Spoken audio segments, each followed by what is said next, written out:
Hola, buenas tardes. En esta clase voy a tratar de explicar el texto de Kestner titulado Crisis y Esperanza. Se trata de un texto del año 2002, donde él comienza afirmando que el sujeto es un sujeto de crisis. Define a la crisis como una mutación grave que sobreviene en una enfermedad para mejoría o para empeoramiento. Es decir, con esto, que lo tomas de Corominas, está diciendo que la crisis no es la enfermedad, sino que es un punto clave dentro de la misma. ¿Por qué es un punto clave dentro de la misma? Porque en la crisis se da una concentración de tensión, de sentidos entre lo nuevo y lo viejo, entre lo que adviene y lo que caduca. Entonces, la crisis va a venir a mostrar, va a venir a develar lo oculto que tiene la cotidianeidad, ¿sí? Entonces pone de manifiesto, exterioriza eso que nosotros lo tomábamos con esto que conocemos como familiaridad crítica.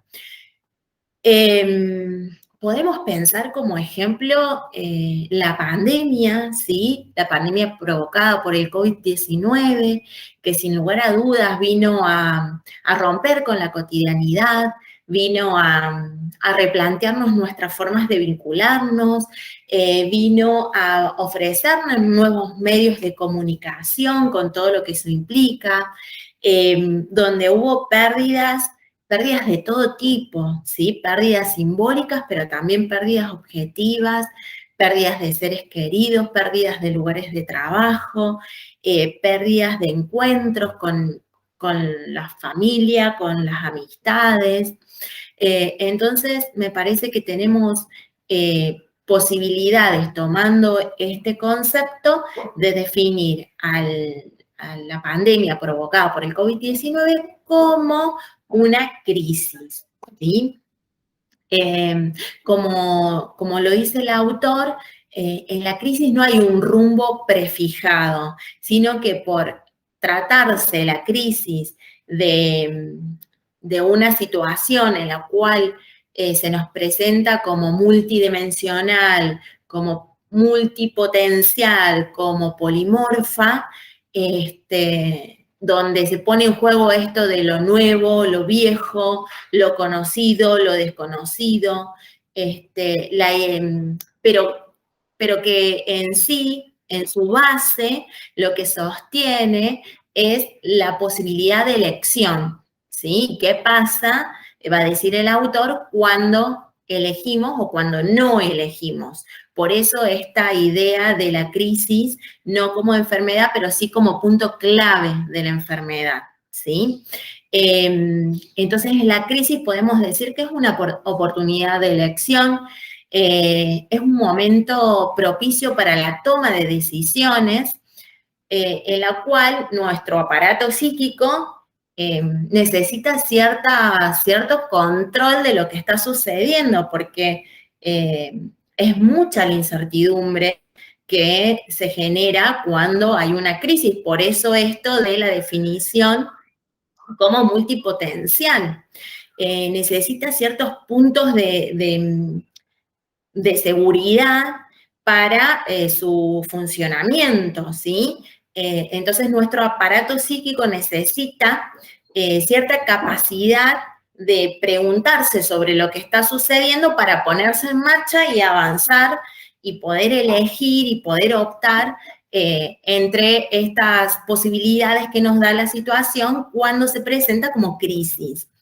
Entonces el autor va a decir que la crisis también, así como nos da la posibilidad de elección, también indica una pérdida de criterio, ¿sí? Porque eso que era conocido se transforma en desconocido.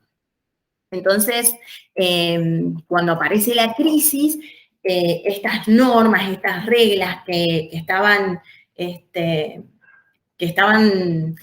delimitando la forma en que vivimos la cotidianeidad, se pierden, se resquebrajean, se modifican. Entonces el aparato psíquico siente esa pérdida de apuntalamiento que necesita para su funcionamiento. Entonces, podemos decir también que ante la crisis transcurren pérdidas, es decir, que hasta ahora tenemos que ante la crisis está la posibilidad de elegir, ya que la crisis supone una oportunidad de elegir por algo nuevo, pero también supone esta pérdida y esta falta de apuntalamiento al aparato psíquico. Por eso el autor afirma de que no todo es transformación ante la crisis. Así como algo se decide, o sea, hay algo nuevo, algo nace, también algo se pierde. Y allí es cuando plantea estas dos posibilidades ante la crisis. Va a decir, ante la crisis podemos optar por la renuncia o por la resignación. Es cómo nosotros vamos a hacer que se resuelva esa crisis. Va a haber una manera positiva y una manera no muy saludable de resolverla, ya que el sujeto se va a posicionar de manera diferente ante la renuncia y ante la resignación. Entonces, ante la crisis, si ha mediado la oportunidad de elección, si hemos elegido, si hemos optado, si hemos tenido la posibilidad y la capacidad de renunciar, esa renuncia es una condición necesaria para que la elección suceda, ¿sí?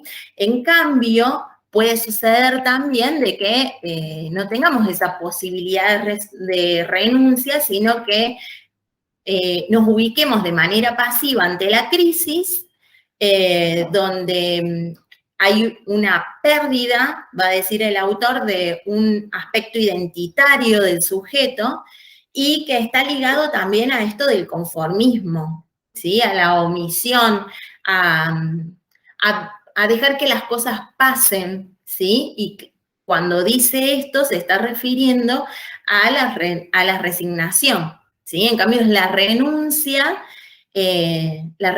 permite una acción activa sobre la realidad, ¿sí? Ya que lo que estamos renunciando va a quedar en el terreno ilusorio, donde le hemos quitado la posibilidad de acceso a la realidad.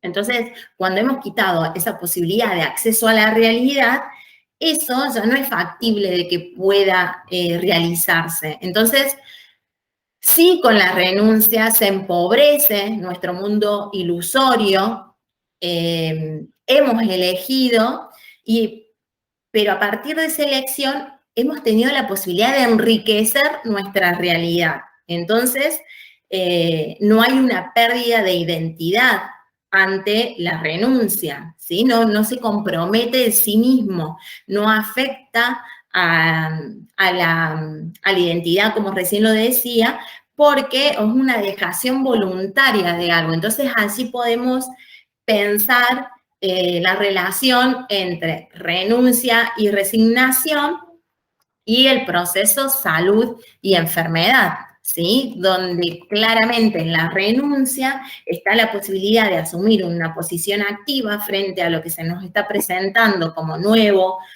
como algo que requiere de que perdamos algo, pero para dar lugar a nuevas elecciones y a la transformación y el cambio.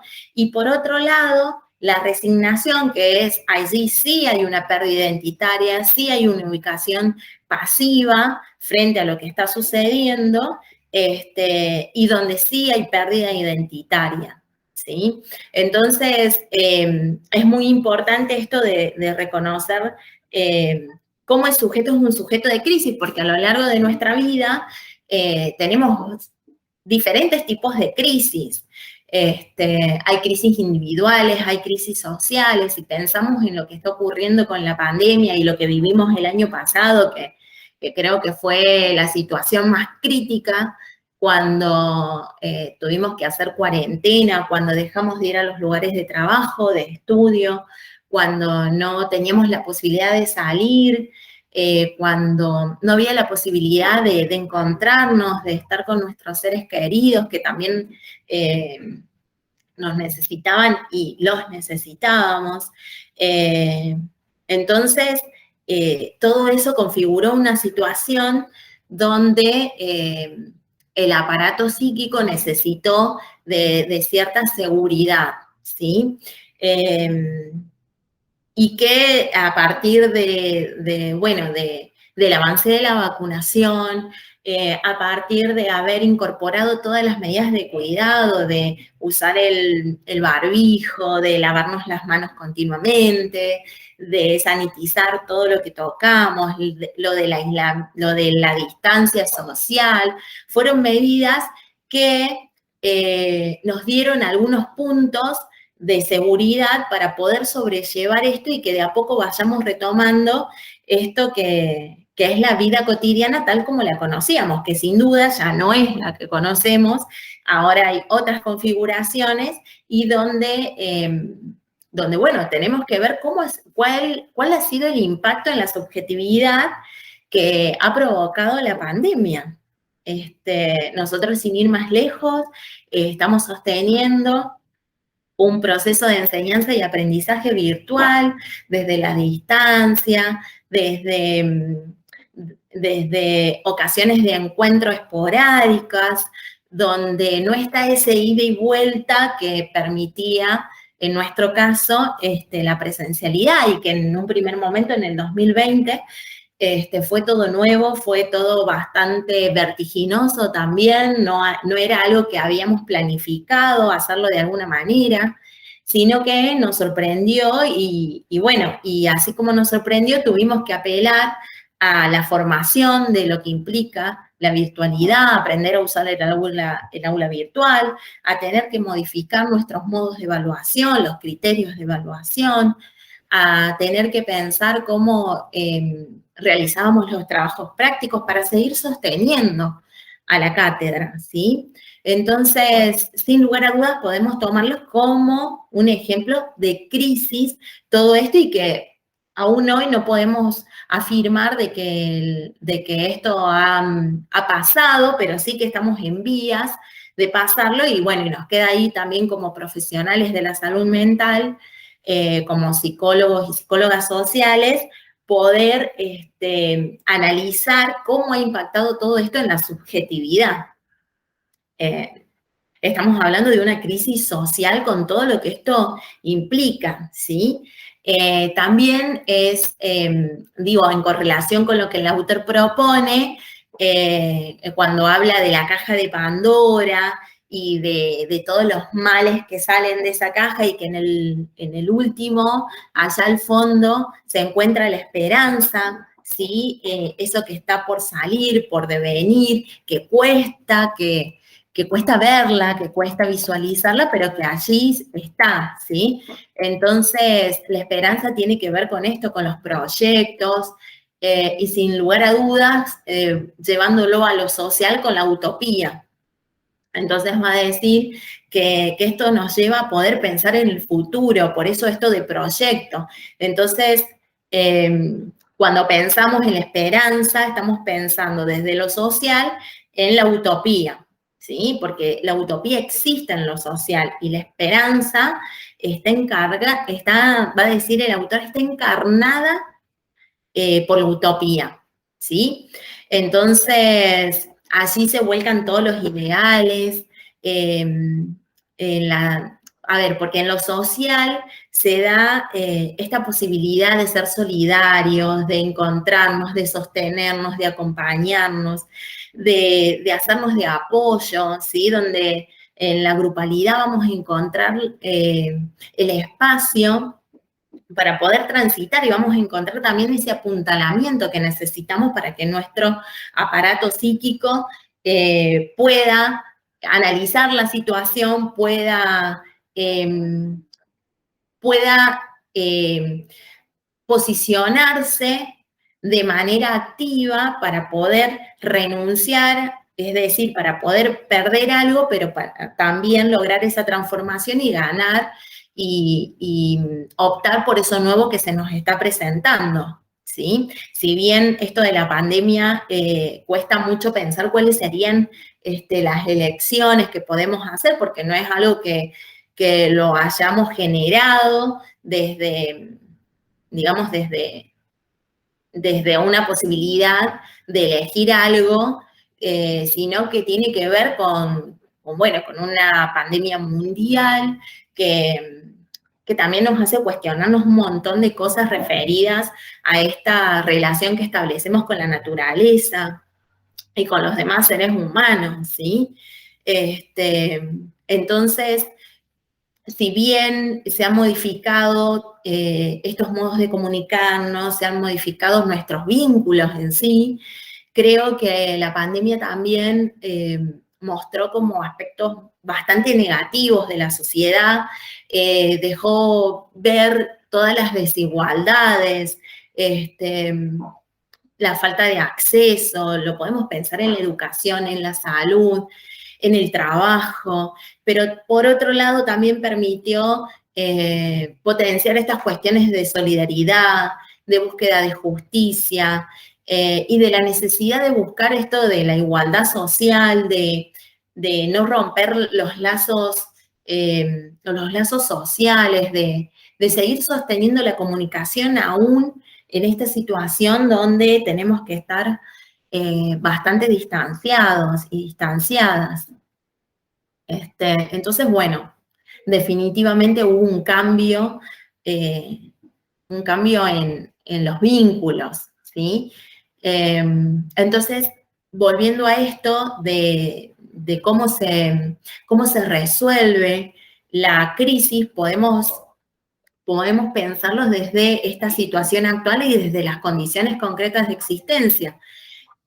Condiciones concretas de existencia que son de lo más disímiles entre los diferentes grupos sociales y, como les decía anteriormente, donde se han marcado también estas diferencias que existen y estas desigualdades bueno, que hacen alusión justamente a la falta de posibilidad que tienen un montón de personas de sobrellevar esta situación, ya que no todos tuvimos la posibilidad. Y ni hablar de los duelos que se han provocado, que se están desarrollando aún hoy por la cantidad de fallecidos y fallecidas por coronavirus, pero como les decía también por todas las otras cosas que hemos perdido y no de manera voluntaria, ¿sí? Entonces, bastante complejo es poder considerar los efectos a largo plazo y también a corto plazo que ha provocado esta pandemia. Hay, con respecto a la utopía, que me parece que es muy importante de poder fortalecer este concepto, porque nosotros ahí ponemos un poema de Galeano respecto de la utopía y cómo nos hace caminar hacia el futuro y movernos. Es importante considerarlo en esto como la esperanza, como apuntaladora también de ese aparato psíquico.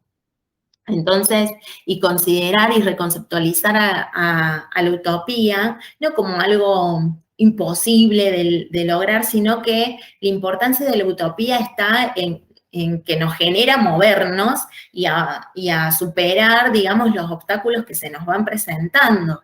Por eso el autor recalca varias veces esto de la utopía como representante social de la esperanza. Entonces aparece como una forma de apuntalamiento del psiquismo y que tiene que ver con lo social, con lo cultural, con lo grupal.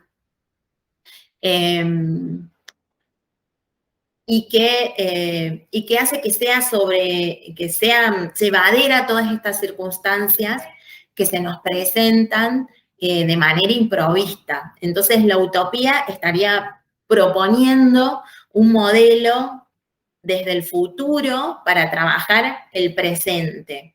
Entonces es lo opuesto a lo ilusorio, sino que es algo que está en la realidad, ¿sí?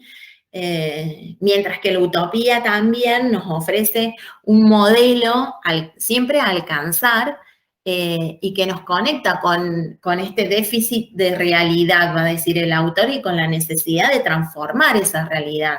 Entonces, lo que propone la utopía es esto de fijarnos en la meta y cuál es el camino, ¿sí? En esto, en el camino que debemos seguir para poder superar situaciones de crisis, situaciones sociales de crisis.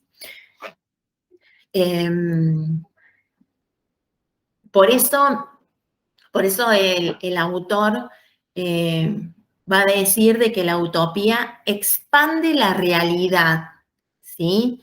Y cómo la falta de esperanza debilita y quita apuntalamiento al aparato psíquico, ¿sí? Nos ubica en un lugar pasivo, donde tenemos una pérdida identitaria, donde nuestro yo se debilita y donde muchas de las, digamos, de las soluciones que se presentan desde el lugar ilusorio, no desde el lugar de la realidad, ¿sí? En sí, es un concepto, el de crisis, que ustedes ya lo han abordado en otras materias. La idea de que esté este texto es de poder reconocer cómo a través del desarrollo de la vida y de los diferentes procesos históricos, se nos van planteando situaciones de crisis y como profesionales de la salud mental, siempre tenemos que tener presente cuando estamos ante una situación de crisis, cuál es el concepto de salud y enfermedad y cómo nos ubicamos frente a la crisis y cómo la vamos a resolver, si nos vamos a parar desde la renuncia, que claramente nos ubica desde un lugar pasivo, es decir, estamos perdiendo algo, pero estamos ganando también algo nuevo y estamos transformando y enriqueciendo la realidad. Y por otro lado, la resignación nos ubica en un lugar pasivo, en un lugar donde hay otros que deciden por nosotros, o donde muchas veces sucede también de que cuando hay crisis se cambian algunas cuestiones, pero para que estructuralmente no se modifique nada. Entonces, por eso es tan importante también poder analizar las condiciones concretas de existencia, hacer esa apropiación instrumental de la realidad, lo cual nos permite justamente poder renunciar, ¿sí? Porque si no nos vamos a seguir parando desde un lugar pasivo, donde si bien la cotidianidad se va a modificar, nosotros no estamos haciendo una renuncia voluntaria, sino que otros están decidiendo por nosotros, y eso está más del lado de la enfermedad que de la salud, ¿sí? Para terminar, quería tomar una conceptualización que hace René Caes sobre la importancia del grupo, la importancia del grupo en cuanto a sostenedor del psiquismo, ¿sí? Y cómo ante las crisis el grupo tiene una función muy importante, ya que el trabajo con los grupos nos permite justamente poder comprender la importancia que estos tienen a la hora del funcionamiento del psiquismo. Entonces nos permite el dispositivo grupal analizar los diferentes fenómenos que nos van delimitando y que nos van atravesando a partir del desarrollo de la vida y que el grupo viene a ser un sostenedor, un apoyo que nos permite también desplegar recursos que necesitamos para superar estas situaciones de crisis, como por ejemplo la creatividad, ¿sí?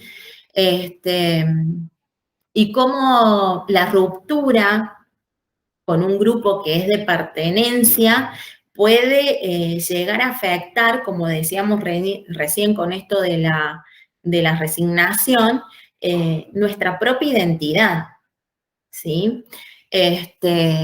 Entonces, esto refuerza el por qué nuestra técnica es el grupo operativo. Cómo este trabajo grupal permite justamente superar hasta las situaciones más críticas.